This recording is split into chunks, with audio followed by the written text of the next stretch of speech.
ഇനിയും സമയമുണ്ടെന്ന് കരുതി ആരംഭിക്കാതിരിക്കുന്നവരാണോ നിങ്ങൾ? എക്സാം ആകുമ്പോഴേക്കും പഠിച്ചു തുടങ്ങാമെന്ന് വിചാരിച്ചിരിക്കുന്നവരാണോ നിങ്ങൾ? എങ്കിൽ ഇത് നിങ്ങൾക്കുള്ളതല്ല. എനിക്ക് പറയാനുള്ളത്, അവഗണനകൾക്കൊടുവിൽ ജയിക്കണമെന്ന് ഉറച്ച തീരുമാനവുമായി മുമ്പിട്ടിറങ്ങുന്ന നിങ്ങളോടാണ്. മക്കളെ, നമ്മളുടെ മുമ്പിലേക്ക് ബീറ്റ് ഫോറസ്റ്റ് എക്സാം വരികയാണ്. കൃത്യമായി പറഞ്ഞാൽ 90 ദിവസങ്ങളോളമാണ് നമ്മുടെ മുമ്പിലേക്ക് ഇനി ഉള്ളത്. അതായത് ഈ വരുന്ന ഡിസംബറിലാണ് പരീക്ഷ. എങ്ങനെ പഠിക്കണം, എപ്പോൾ പഠിക്കണം എന്നുള്ള ഒരുപാട് കൺഫ്യൂഷനുകളുമായിട്ട് നടക്കുകയാണ്. കുറെ ആളുകൾ പ്രീവിയസ് ഇയർ ക്വസ്റ്റ്യൻ പഠിക്കുന്നു, കുറെ ആളുകൾ റാങ്ക് ഫയലുകൾ തീർക്കാൻ നോക്കുന്നു, കുറെ ആളുകൾ മോക്ക് എഴുതുന്നു, പല പല പല രീതിയിൽ സ്കാറ്റേഡ് ആയിട്ട് പോകുന്നു. പക്ഷെ ഞാൻ വ്യക്തമായിട്ട് പറയാം, ഈ വരുന്ന മുമ്പോട്ട് വരുന്ന 90 ദിവസങ്ങളിൽ കൃത്യവും വ്യക്തവുമായ ഒരു പ്ലാൻ നിങ്ങളുടെ കയ്യിലുണ്ടെങ്കിൽ നിങ്ങളെ ഒരു ശക്തിക്കും തോൽപ്പിക്കാനാകില്ല. നിങ്ങളുടെ സ്വപ്നം നിങ്ങൾ തീർച്ചയായിട്ടും നേടിയിരിക്കുമെന്ന് ഞാൻ 100% പറയുന്നു. അതിലേക്ക് ഒരു വെളിച്ചവും ഒരു വഴികാട്ടിയുമായാണ് ഇന്നത്തെ ഈ ഒരു സെഷനിൽ ഞാൻ വന്നിരിക്കുന്നത്. നിങ്ങൾക്ക് കാണാം, 90 ഡേയ്സ് സ്റ്റഡി പ്ലാൻ എന്നല്ല ഞാൻ അതിനെ വിളിച്ചത്, സ്പ്രിന്റ് പ്ലാൻ എന്നാണ് വിളിച്ചത്. എന്താണ് സ്പ്രിന്റ് എന്ന് പറയുന്നത്? നമ്മൾ ചെയ്യുന്ന ഏതൊരു വലിയ കാര്യത്തെയും സ്പ്രിന്റുകൾ, ചെറിയ മൊഡ്യൂളുകളായി തിരിച്ച് ചെയ്യുമ്പോൾ, അല്ലെങ്കിൽ അതിനെ ഡിവൈഡ് ചെയ്തിട്ട് ചെയ്യുമ്പോൾ നമുക്ക് കൈകാര്യം ചെയ്യാൻ എളുപ്പമുണ്ടാകും, നമുക്കത് അക്കംപ്ലീഷ് ചെയ്യാൻ എളുപ്പമുണ്ടാകും. ഓരോ സ്പ്രിന്റും കംപ്ലീറ്റ് ചെയ്യുമ്പോൾ നമ്മുടെ ഉള്ളിലെ ആത്മവിശ്വാസം കൂടി നമ്മൾ ലക്ഷ്യത്തിലേക്ക് ആത്മവിശ്വാസത്തോടെ, ധൈര്യത്തോടെ നമ്മൾ നടന്ന് നേടിയെടുക്കും. അതാണ് സ്പ്രിന്റ് സ്റ്റഡി പ്ലാന്റെ പ്രത്യേകത എന്ന് പറയുന്നത്. അപ്പോൾ ഇവിടെ നോക്കുക, ബീറ്റ് ഫോറസ്റ്റ് എക്സാമിന് വേണ്ടി ഞാൻ നിങ്ങൾക്ക് തയ്യാറാക്കിയിരിക്കുന്ന ഈ സ്പ്രിന്റ് പ്ലാനിൽ നമ്മൾ അപ്ലൈ ചെയ്യാൻ പോകുന്നത് PLM മെത്തേഡാണ്. മക്കളെ, കൃത്യമായിട്ട് ശ്രദ്ധിക്കുക. Prioritised learning method. എന്താണ് പ്രയോറിറ്റൈസ്ഡ് ലേണിംഗ് മെത്തേഡ് എന്ന് പറയുന്നത്? നിങ്ങൾക്ക് വ്യക്തമായിട്ട് അറിയാം, ഏറ്റവും പ്രയോറിറ്റി കൊടുത്ത് പഠിക്കേണ്ട സമ്പ്രദായ രീതിയാണ്, അല്ലെങ്കിൽ പഠന രീതിയാണത്. അവിടെ ഏതിന് പ്രയോറിറ്റി കൊടുക്കും? വ്യക്തമായിട്ട് പറഞ്ഞുതരാം. മാർക്കാകാം, ടോപ്പിക്കാകാം, എളുപ്പമുള്ളതാകാം, ഡിഫിക്കൽട്ടുള്ളതാകാം, പല രീതിയിൽ നമുക്ക് പ്രയോറിറ്റി കൊണ്ടുവരാൻ പറ്റും. ഇതെല്ലാം കണക്കിലെടുത്തുകൊണ്ട് ഒരു ആവറേജ് ആയിട്ടുള്ളൊരു സ്റ്റഡി പ്ലാൻ ഞാൻ നിങ്ങൾക്ക് തരാൻ പോവാണ്. ആദ്യത്തെ നമുക്ക് സിലബസിലേക്ക് നമ്മൾ നോക്കുമ്പോൾ മാർക്ക് ഡിസ്ട്രിബ്യൂഷനെ തന്നെ നമ്മൾ ഫോക്കസ് ചെയ്യണം. നിങ്ങൾക്ക് വ്യക്തമായിട്ട് നോക്കുമ്പോൾ തന്നെ അറിയാം, സ്പെഷ്യൽ ടോപ്പിക്ക് 20 മാർക്ക്, പിന്നെ നമ്മുടെ മലയാളം 10 മാർക്ക്, ഇംഗ്ലീഷ് 10 മാർക്ക്, കണക്ക് 10 മാർക്ക്, ആനുകാലികം 10 മാർക്ക്, 10, 20, 30, 40, 60 മാർക്ക് ഈ ഏരിയയിൽ നിന്നും ഉണ്ട്. ഓക്കെ ആണ്. ഇനി അടുത്തത് വരുമ്പോൾ നിങ്ങൾ നോക്കിക്കേതാ, ഈ ഏരിയനെ ഒന്ന് നോക്കുക. 5, 5, 5, 15. പിന്നെ വേറെ ഒരു കാര്യം, ഇവിടെ ഭരണഘടന 8 മാർക്കോട് കൂടി നിപ്പുണ്ട്. അപ്പൊ 18, 5, 23 മാർക്കുകളോളം, 23 മാർക്കുകളോളം ഈ ഏരിയയിൽ നിന്നുണ്ട്. 60ഉം 23ഉം 83 മാർക്ക് ഇവിടെ കിട്ടി. കട്ട് ഓഫ് എടുത്ത് നോക്ക് മക്കളെ, കട്ട് ഓഫുകൾ എടുത്ത് നോക്കിക്കേ. അപ്പൊ ഇവിടെ നിങ്ങൾക്കറിയാം, ഇത്രയും സാധനം കവർ ചെയ്യാൻ നിങ്ങളെ കൊണ്ട് പറ്റിയാൽ തന്നെ 83 മാർക്കിന്റെ അടുപ്പിച്ച്, അതായത് നിങ്ങൾക്ക് നിങ്ങളുടെ ജോലിയിലേക്ക് എത്താനുള്ള ഒരു കട്ട് ഓഫ് തീർച്ചയായിട്ടും കടക്കാനായിട്ട് സാധിക്കും. ഇനി അപ്പൊ പറയാണ്, സാറേ ഇതിൻ്റെ അകത്ത് ഒരുപാട് പഠിക്കാനുണ്ട്. അപ്പം അവിടെ വേറെ ഐഡിയ ആണ് യൂസ് ചെയ്യുന്നത്. അപ്പൊ നമുക്ക് എങ്ങനെയാണ് ആ സ്റ്റഡി പ്ലാൻ സെറ്റ് ചെയ്യേണ്ടതെന്ന് നോക്കാം. തുടക്കക്കാരനായാലും പഠിച്ചുകൊണ്ടിരിക്കുന്നവരാണെങ്കിലും മക്കളെ നിങ്ങളൊന്ന് ശ്രദ്ധിക്കുക. വരാൻ പോകുന്ന ഫസ്റ്റ് ഡേ എന്ന് പറഞ്ഞാൽ ഡേ 1, അല്ലെങ്കിൽ സ്പ്രിന്റ് 1 എന്ന് പറയുന്നത്, നോക്കുക, സ്പ്രിന്റ് 1 എന്ന് പറയുന്നത് ഡേ 1 മുതൽ ഡേ 30 വരെയാണ്. നിങ്ങളുടെ ഇഷ്ടത്തിന് ഇത് കസ്റ്റമൈസ് ചെയ്യാം. ഞാൻ പറയുന്നത് ഒരു ഫ്രെയിമാണ്. ആ ഫ്രെയിമിലേക്ക് നിങ്ങൾക്ക് ഇഷ്ടമുള്ള രീതിയിൽ നിങ്ങളുടെ പഠനത്തെ നിങ്ങൾക്ക് എന്ത് ചെയ്യാം, ഓർഡർ ചെയ്യാം. ഇവിടെ ഫ്രെയിം 1 അല്ലെങ്കിൽ ഫസ്റ്റ് സ്പ്രിന്റിൽ നിങ്ങൾ ചെയ്യേണ്ടത് മുഴുവൻ വിഷയങ്ങളും ഒരു തവണ കടന്നു പോകുക. മുഴുവൻ വിഷയങ്ങളിലൂടെയും ഒരു തവണ കടന്നു പോകുക. അപ്പം നിങ്ങൾക്ക് മനസ്സിലാവും നിങ്ങൾക്ക് എളുപ്പമുള്ളതും, നിങ്ങൾക്ക് മീഡിയം ലെവലുള്ളതും, നിങ്ങൾക്ക് ബുദ്ധിമുട്ടുള്ളതും. അതിനുശേഷം ഷോർട്ട് നോട്ടുകൾ തയ്യാറാക്കാൻ പഠിക്കുക. നമ്മുടെ സ്വന്തം കൈപ്പടയിൽ എഴുതിയ ഒരു നോട്ട് വായിക്കുന്നതിന് അതിൻ്റെതായ ഇമ്പോർട്ടൻസ് ഉണ്ട്. നിങ്ങൾ സ്ട്രോങ് ആണെന്ന് വിശ്വസിക്കുന്ന ഏരിയയുടെ നോട്ട് നിങ്ങൾ തന്നെ തയ്യാറാക്കിയിരിക്കണം. വേറെ ഇഷ്ടംപോലെ നോട്ടുകൾ അവൈലബിൾ ആണ്, ഓക്കെ. പക്ഷെ നിങ്ങളെ കൊണ്ട് പറ്റുന്ന രീതിയിൽ ഒരു ഷോർട്ട് നോട്ട് എന്നേ ഞാൻ പറയുന്നു, ഡീറ്റെയിൽഡ് നോട്ട് എന്ന് ഞാൻ ഉപയോഗിച്ചില്ല. ഷോർട്ട് നോട്ട് നിങ്ങൾക്ക് വായിച്ചാൽ കണക്ട് ചെയ്തെടുക്കാൻ പറ്റുന്ന രീതി. പിന്നെ പ്രീവിയസ് ഇയർ ക്വസ്റ്റ്യനുകളിലേക്ക് കടന്നു ചെല്ലുക. എങ്ങനെയൊക്കെയാണ് ഒരു ടോപ്പിക്കിൽ നിന്ന് ചോദ്യങ്ങൾ വരുന്നത്, എവിടം വരെ പോകുന്നു, എവിടെ നിന്ന് തുടങ്ങുന്നു എന്നുള്ള കാര്യങ്ങൾ മനസ്സിലാക്കണം. അപ്പൊ ഇവിടെ എന്താ നോക്കുക, ഇപ്പൊ ചരിത്രം എടുത്തു കഴിഞ്ഞാൽ ഞാൻ പറയുന്നു, ആദ്യത്തെ 30 ദിവസം നിങ്ങൾ നോക്കുമ്പോൾ 1 മണിക്കൂർ എല്ലാ ദിവസവും 1 മണിക്കൂർ ചരിത്രത്തിന് കൊടുക്കുക, ഭൂമിശാസ്ത്രത്തിന് കൊടുക്കുക, ഭരണഘടനയ്ക്ക് 1 മണിക്കൂർ കൊടുക്കുക. ഇനി നേരെ ഇങ്ങോട്ട് വരുമ്പോൾ പ്രത്യേക വിഷയങ്ങളായിട്ടുള്ള, അതായത് നമ്മുടെ സ്പെഷ്യൽ ടോപ്പിക്കിൽ 1 മണിക്കൂർ കൊടുക്കുക. മാത്സിനും മലയാളത്തിനും എന്ത് കൊടുക്കുക, മാത്സിനും മലയാളത്തിനും ഇംഗ്ലീഷിനും ഓരോ മണിക്കൂർ വീതം കൊടുക്കുക. ഓക്കെയാണ്. അപ്പൊ അവിടെ ഏത് ടോപ്പിക്കിൽ പഠിക്കണമെന്ന് നിങ്ങൾക്ക് സെലക്ട് ചെയ്യാം. നിങ്ങൾ തുടക്കത്തിൽ നിന്നല്ലെങ്കിൽ നിങ്ങളിപ്പോൾ ഒരു ടോപ്പിക്ക് എളുപ്പത്തിൽ നിങ്ങൾക്ക് പഠിച്ചു തീർക്കാൻ പറ്റുന്ന ടോപ്പിക്ക്, സിമ്പിൾ ടോപ്പിക്ക് എന്ന് നിങ്ങൾ വിശ്വസിക്കുന്ന, നിങ്ങൾക്ക് സിമ്പിൾ ആയിട്ടുള്ള ടോപ്പിക്കുകൾ എടുത്ത് അവിടെ കംപ്ലീറ്റ് ചെയ്യാം. ഈ ഒരു സ്ട്രക്ചർ ഫോളോ ചെയ്ത് പോകണമെന്നേ ഉള്ളൂ. പിന്നെ കേരള ഭരണം 30 മിനിറ്റ്, ശാസ്ത്രം എന്ന് പറയുമ്പോൾ ജീവശാസ്ത്രവും ഭൗതിക ശാസ്ത്രവും രസതന്ത്രവും, physics chemistry mathematics, physics chemistry biology, PCB ആണ് ഉദ്ദേശിച്ചത്. ഓക്കെ, അപ്പം ഇത് ഇനി ആനുകാലിക വിഷയങ്ങൾ, അതായത് നമ്മുടെ കറണ്ട് അഫയേഴ്സിലൊക്കെ സ്ഥിരമായിട്ട് ചോദ്യം വരുന്ന ഒരു കൈൻഡ് ഓഫ് ടോപ്പിക് ഉണ്ട്. ഇപ്പം മോഹൻലാലിന് ഏറ്റവും അടുത്ത് നാഷണൽ അവാർഡ്, നമ്മുടെ ദാദാഭായ് ഫാൽക്കെ അവാർഡ് കിട്ടി എന്ന് നമ്മൾ കണ്ടു അല്ലെ. അപ്പം അങ്ങനെയുള്ള കാര്യങ്ങളെല്ലാം എന്ത് ചെയ്യണം, ഇതിൻ്റെ അകത്ത് നിങ്ങൾ കൃത്യമായിട്ട് ഇൻക്ലൂഡ് ചെയ്ത് റീസെന്റ് ആയിട്ട് ട്രെൻഡിങ് ആയിട്ടുള്ള സാധനങ്ങൾ പഠിച്ചു മുന്നേറണം. അങ്ങനെ നിങ്ങൾ പഠിച്ചു മുന്നേറുമ്പോൾ വീക്കെൻഡിൽ നിങ്ങൾ ചെറിയ ഒരു മിനി ടെസ്റ്റ് എഴുതാൻ വേണ്ടി തയ്യാറായി തുടങ്ങുക. ചെറിയ മിനി ടെസ്റ്റുകൾ, നിങ്ങൾ പഠിച്ച ടോപ്പിക്കുകളെ ആസ്പദമാക്കിയുള്ള മിനി ടെസ്റ്റുകൾ എഴുതാൻ തയ്യാറാകുക. ഇങ്ങനെ നിങ്ങൾ 30 ദിവസം കണ്ടിന്യൂസ് ആയിട്ട് ചെയ്യണം. ഒരു കാര്യം ഞാൻ പറയാം, 21 ദിവസം ഇത് തുടർച്ചയായി ചെയ്യാൻ നിങ്ങളെ കൊണ്ട് പറ്റിയാൽ 22ാം ദിവസം മുതൽ അങ്ങോട്ട് നിങ്ങളുടെ സബ് കോൺഷ്യസ് മൈൻഡ് നിങ്ങളെ ഡ്രൈവ് ചെയ്ത് കൊണ്ടുപോയിക്കൊള്ളും. അത് തീർച്ചയാണ്. ഓക്കെയാണ്. 21 ദിവസം തുടങ്ങാൻ നല്ല പാടായിരിക്കും, എനിക്ക് ഉറപ്പുണ്ട്. മക്കളെ, ഇവിടെ അങ്ങനെ ആ സ്പ്രിന്റ് 1 കഴിയുമ്പോൾ മുഴുവൻ സിലബസിനെ പറ്റി നിങ്ങൾ അതിലൂടെ ഒന്ന് യാത്ര ചെയ്ത് തിരിച്ചു വരണം. വ്യക്തിഗത നോട്ടുകൾ തയ്യാറാക്കണം. 1 മാസത്തെ കറണ്ട് അഫയേഴ്സ് നോട്ടും അതുപോലെ പ്രീവിയസ് ഇയർ ക്വസ്റ്റ്യനും നിങ്ങൾക്ക് വ്യക്തമായിട്ട് മനസ്സിലാക്കാനായിട്ട് പറ്റണം. കറണ്ട് അഫയേഴ്സ് എന്ന് പറയുമ്പോൾ സ്ഥിരം ചോദിക്കുന്ന ട്രെൻഡുകൾ മനസ്സിലാക്കി അതിൻ്റെ അകത്തുനിന്നുള്ള സാധനം ലോക്ക് ചെയ്യാം. ഇപ്പൊ നമ്മുടെ കാർത്തിക മിസ് ഒക്കെ ആ ഒരു ഐഡിയ ബേസ് ചെയ്താണ് നിങ്ങൾക്ക് എന്ത് ചെയ്യുന്നത്, നമ്മുടെ സൂപ്പർ നോട്ട്സിലൂടെ ക്ലാസ് വരുന്നത് എനിക്ക് ഉറച്ച വിശ്വാസമുണ്ട്. അടുത്തത് സ്പ്രിന്റ് 2ലേക്ക് വരുമ്പോൾ നിങ്ങൾ ആദ്യം തുടങ്ങി. അതുകൊണ്ടാണ് ഇവിടെ പറയുന്നത് ഫൗണ്ടേഷൻ ആൻഡ് ഫസ്റ്റ് കവറേജ് അവിടെ കഴിഞ്ഞു. ഓക്കെയാണ്. നിങ്ങൾ പ്രയോറിറ്റൈസ്ഡ് ലേണിംഗ് വഴി മാർക്ക് കൂടുതലുള്ള ഏരിയകൾക്ക് ഫോക്കസ് ചെയ്ത് തന്നെ കൊടുത്തോ. ഇപ്പൊ ചരിത്രം നിങ്ങൾ എടുക്കുന്നു, ജോഗ്രഫി എടുക്കുന്നു, ഭരണഘടന എടുക്കുന്നു, എക്കണോമിക്സ് എടുക്കുന്നു. എക്കണോമിക്സിന് 5 മാർക്കാണ്, ചരിത്രത്തിന് 5 മാർക്കാണ്. ചരിത്രം കൂടുതൽ പഠിക്കണം, എന്നാൽ എക്കണോമിക്സ് കുറച്ച് പഠിച്ചുകൊണ്ട് മാർക്ക് കൂടുതൽ മേടിക്കാൻ പറ്റും. ഇങ്ങനെ പല കോമ്പിനേഷനുകളുണ്ട്. നിങ്ങൾക്ക് കംഫർട്ട് ആയത് ചൂസ് ചെയ്യുക. കാരണം അത് ഞാൻ നിങ്ങളെ അടിച്ചേൽപ്പിക്കേണ്ടതല്ല. നിങ്ങൾക്ക് കംഫർട്ട് ആയത് ചൂസ് ചെയ്യുക, അത് സ്റ്റിക്ക് ഓൺ ചെയ്യുക. അത് മാത്രമാണ് നിങ്ങൾ കൃത്യമായിട്ട് ഫോക്കസ് ചെയ്യേണ്ടത്. ഇനി അങ്ങനെ നിങ്ങൾ സ്പ്രിന്റ് 2ലേക്ക്, അതായത് അടുത്ത 31 മുതൽ 60 ദിവസത്തിലേക്ക് വരുമ്പോൾ ചെയ്യേണ്ടത് സ്ട്രെങ്തനിങ് ആൻഡ് PYQ ഇന്റഗ്രേഷൻ ആണ്. പഠിച്ച ടോപ്പിക്കുകളെ കൂടുതൽ ബലപ്പെടുത്തുക. പ്രീവിയസ് ഇയർ ക്വസ്റ്റിനെ അനലൈസ് ചെയ്ത് കീറി മുറിച്ച് പഠിക്കാനായിട്ട് ശ്രമിക്കുക. അതായത് ഒന്നിടവിടാതെ പ്രീവിയസ് ഇയർ ക്വസ്റ്റ്യൻ പഠിക്കുന്നതിൽ കൂടെ കൂടുതൽ ഫോക്കസ് വരുന്ന രീതിയിൽ. അപ്പൊ ഇവിടെ വരുമ്പോൾ രാവിലെ 3 മണിക്കൂർ നിങ്ങൾ കൊടുക്കേണ്ടത് ചരിത്രം, ഭൂമിശാസ്ത്രം, ഭരണഘടന പോലെയുള്ള സബ്ജക്റ്റുകൾക്ക് കൊടുത്തു. പിന്നെ ഉച്ചയ്ക്ക് 2 മണിക്കൂർ സമയത്ത് നിങ്ങൾ സ്പെഷ്യൽ ടോപ്പിക്സിനും അതുപോലെ നമ്മുടെ പരിസ്ഥിതി ജീവശാസ്ത്രം പോലെയുള്ള സബ്ജക്റ്റിന് നിങ്ങൾ ആ 2 മണിക്കൂർ കൊടുക്കുന്നു. ആ ഒരു ഏരിയയിൽ നിന്നുള്ള ഞാൻ ഈ ടൈം ഡിസ്ട്രിബ്യൂഷനാണ് വരുന്നത്.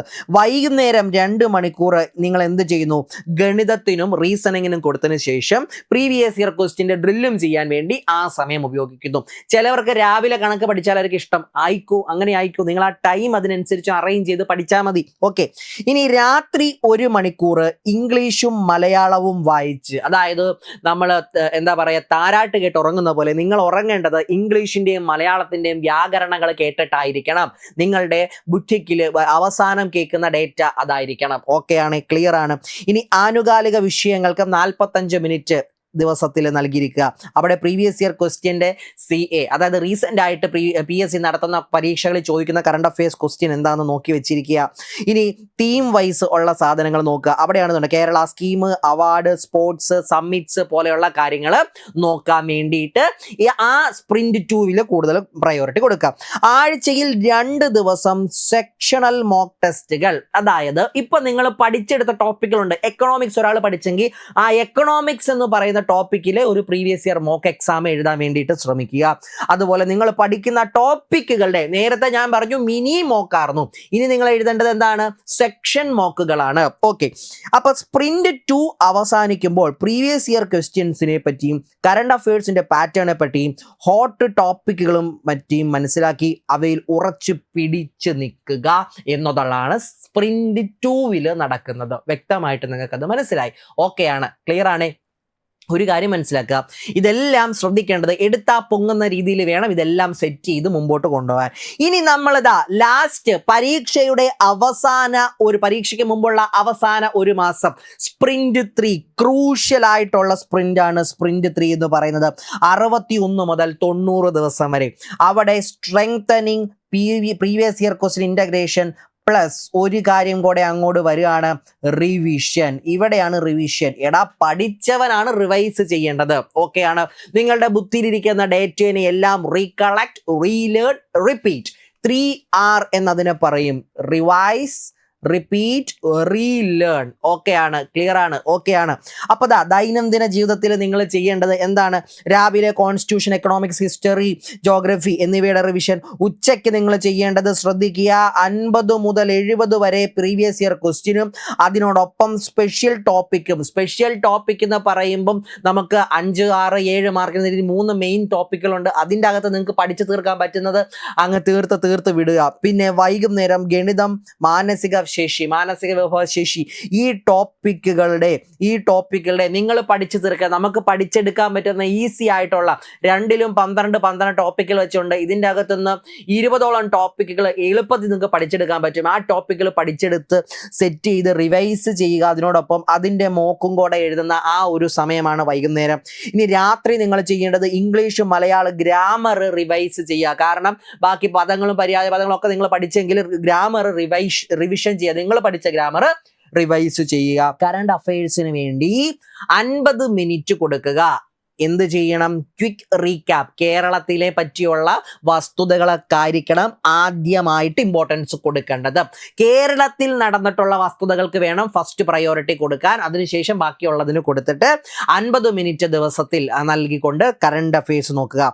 ഇനി ആഴ്ച പദ്ധതി എന്താണ്? 3ാം സ്പ്രിന്റിലാണ്. 3rd സ്പ്രിന്റിൽ നമുക്ക് വീക്ക്ലി ടാർഗറ്റുകൾ ഉണ്ടാകും. വീക്ക്ലി ടാർഗറ്റുകൾ സെറ്റ് ചെയ്യുക. അതായത് നോക്കുക, ഇപ്പൊ വീക്ക്ലി ടാർഗറ്റ് വരുമ്പോൾ ആദ്യത്തെ 5 ദിവസം സബ്ജക്റ്റ് വൈസ് റിവിഷൻ ആണ് നിങ്ങൾ ചെയ്യുന്നതെങ്കിൽ 6ാം ദിവസം നിങ്ങൾ ചെയ്യേണ്ടത് ഫുൾ മോക്ക് എക്സാം തീർച്ചയായിട്ടും എഴുതിയിരിക്കണം.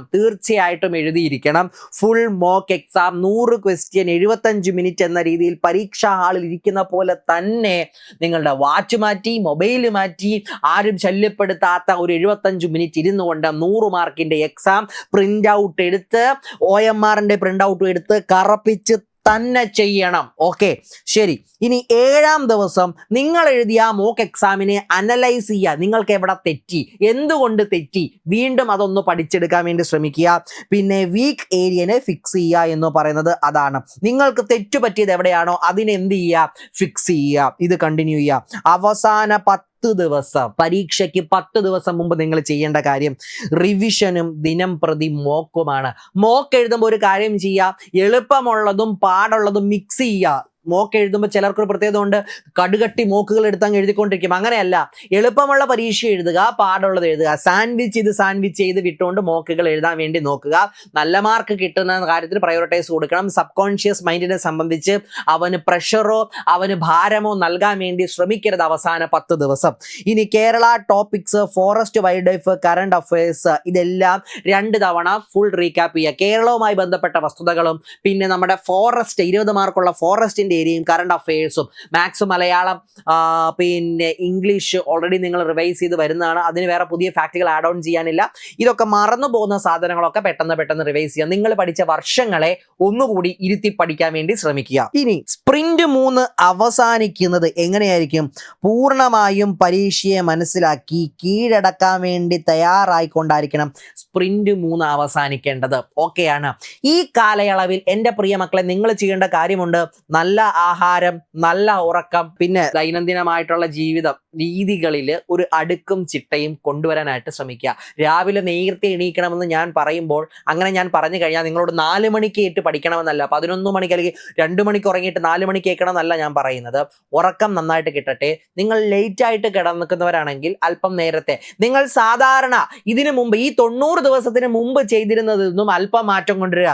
കിടന്നതിനേക്കാൾ 1 മണിക്കൂർ ലേറ്റ് ആയിട്ട് കിടക്കുക, അല്ലെങ്കിൽ എണീക്കുന്നതിനെ 1 മണിക്കൂർ നേരത്തെ എണീക്കുക. 7 മണിക്ക് എണീക്കുന്നത് നിങ്ങളാണെങ്കിൽ 6 മണിക്ക് എണീക്കാൻ വേണ്ടി നോക്കുക. ആ 90 ദിവസത്തേക്ക് ഓക്കെ ആയിക്കോളും, സെറ്റ് ആയിക്കോളും. അപ്പൊ ഇങ്ങനെ ഒരു പ്ലാൻ നിങ്ങളുടെ മുമ്പിൽ ഉണ്ടെങ്കിൽ എനിക്ക് ഉറപ്പിച്ച് പറയാൻ കഴിയും, നിങ്ങൾക്ക് നിങ്ങൾ ഇഷ്ടപ്പെടുന്ന ജോലി തീർച്ചയായിട്ടും ലഭിക്കും. നിങ്ങൾക്ക് തീർച്ചയായിട്ടും ലഭിക്കും. ഇതിൽ സ്റ്റിക്ക് ഓൺ ചെയ്യാൻ പറ്റണം. എങ്ങനെ നമുക്ക് സ്റ്റിക്ക് ഓൺ ചെയ്യാം? ഇവിടെ നിങ്ങൾക്ക് വേണ്ടത് ഒരു പുഷിംഗ് ഫോഴ്സ് ആണ്. ഒരു പുഷിംഗ് ഫോഴ്സ്. ഈ ഒരു സാധനം അല്ലെങ്കിൽ ഇങ്ങനെ ഒരു പ്ലാൻ കൺസിസ്റ്റന്റ് ആയിട്ട് മുമ്പോട്ട് കൊണ്ടുപോകാൻ നിങ്ങളെ സഹായിക്കുന്ന ഒരാൾ, ജെന്യുവൻ ആയിട്ട് നിങ്ങൾക്ക് പൂർണ്ണമായിട്ടും വിശ്വസിച്ച് നിങ്ങളുടെ കൂടെ നിൽക്കുന്ന ഒരാൾ, അതാണ് സൂപ്പർ നോട്ട്സ് എന്ന് പറയുന്നത്. നിങ്ങൾക്കറിയാം, ബീറ്റ് ഫോറസ്റ്റിന് വേണ്ടി എക്സ്ക്ലൂസീവായി നമ്മൾ തുടങ്ങിയിരിക്കുന്ന കാന്താരം ബാച്ചിലൂടെ നമ്മളുടെ എല്ലാ മക്കൾക്കും നമ്മൾ നൽകുന്ന സപ്പോർട്ടും ആ ഒരു സപ്പോർട്ടാണ്. കൃത്യമായിട്ട് എല്ലാ ദിവസവും രാവിലെ ഇപ്പം ഞാൻ നിങ്ങൾക്ക് ജനറലൈസ്ഡ് ഫാക്ടറാണ് പറഞ്ഞത്. ഇനി നിങ്ങൾ നമ്മുടെ കാന്താര ബാച്ചിൽ വന്നു കഴിയുമ്പോൾ നിങ്ങൾക്ക് കാന്താരം ബാച്ചിലൂടെ കൃത്യമായിട്ട് ഓരോ ദിവസവും ഫോളോ ചെയ്യേണ്ട സ്റ്റഡി പ്ലാൻ, ഓരോ ദിവസവും നിങ്ങൾ ചെയ്യേണ്ട കാര്യങ്ങളെ പറ്റി വ്യക്തമായിട്ട് ദിവസത്തിന്റെ തുടക്കത്തിൽ തന്നെ പറഞ്ഞു തരും. നിങ്ങൾക്ക് ഏത് സമയത്തിനും ഏത് സപ്പോർട്ടിനും കാന്താര ബാച്ചിലൂടെ കൃത്യമായിട്ടുള്ള സബ്ജക്റ്റ് മെന്റേഴ്സും ടീച്ചേഴ്സും എല്ലാവരും ഞങ്ങൾ ഇവിടെ തയ്യാറായി കഴിഞ്ഞു. മക്കളെ, ഇത്തവണ നമ്മളുടെ മുമ്പിൽ വരുന്ന അവസരത്തിന് നഷ്ടപ്പെടുത്താൻ ശ്രമിക്കരുത്. അവസരങ്ങൾ എപ്പോഴും വരില്ല. അവസരങ്ങളെക്കാൾ ഇമ്പോർട്ടൻ്റ് സമയമാണ്. ഇപ്പോൾ നമ്മൾ നഷ്ടപ്പെടുത്തുന്ന ആ അവസരം ഇനി നമ്മളിലേക്ക് വരാൻ ഇനിയും 365 ദിവസം നിങ്ങൾ കാത്തിരിക്കണം. വീണ്ടും ഒരു വർഷം അവഗണനകളുടെയും അടിച്ചമർത്തലുകളുടെയും വീണ്ടും ഒരു വർഷം താങ്ങാൻ നിങ്ങൾ തയ്യാറാണോ എന്ന് സ്വന്തമായി ചോദിക്കുക. എനിക്ക് പറയാനുള്ളത്, ഉണർന്ന് പ്രവർത്തിക്കാൻ 90 ദിവസത്തേക്ക് ഉണർന്ന് പ്രവർത്തിക്കാൻ നിങ്ങൾ തയ്യാറാണെങ്കിൽ നിങ്ങൾ ഇഷ്ടപ്പെടുന്ന ജോലി നിങ്ങളുടെ കൈവെള്ളയിലേക്ക് കൊണ്ടുത്തരും. വിശ്വസിക്കുക. Manifestation, power of manifestation. എനിക്കത് വേണമെന്ന് വിചാരിച്ച് ആത്മാർത്ഥമായിട്ടൊന്ന് ആരംഭിച്ചേടാ, തീർച്ചയായിട്ടും കിട്ടും. അപ്പം വീണ്ടും ഒരിക്കൽ കൂടി ഓർമ്മിപ്പിക്കുന്നു, സൂപ്പർ നോട്ട്സിന്റെ കാന്താരം ബാച്ചിലൂടെ നിങ്ങൾക്ക് വേണ്ടി ബീറ്റ് ഫോറസ്റ്റ് എക്സാം കൃത്യമായിട്ട് നിങ്ങളിലേക്ക് വന്നു ചേരാനുള്ള എല്ലാ സജ്ജീകരണങ്ങളോടുകൂടി ഞങ്ങൾ ഇവിടെ തയ്യാറാണ്. വരിക, ജോയിൻ ചെയ്യുക, പഠിക്കുക. നിങ്ങളുടെ ലക്ഷ്യം നിങ്ങളെ എത്രയും നേരത്തെ തന്നെ നേടിയെടുക്കട്ടെ എന്ന് ആശംസിച്ചുകൊണ്ട് നിർത്തുന്നു. നന്ദി, നമസ്കാരം. വീണ്ടും കാണാം.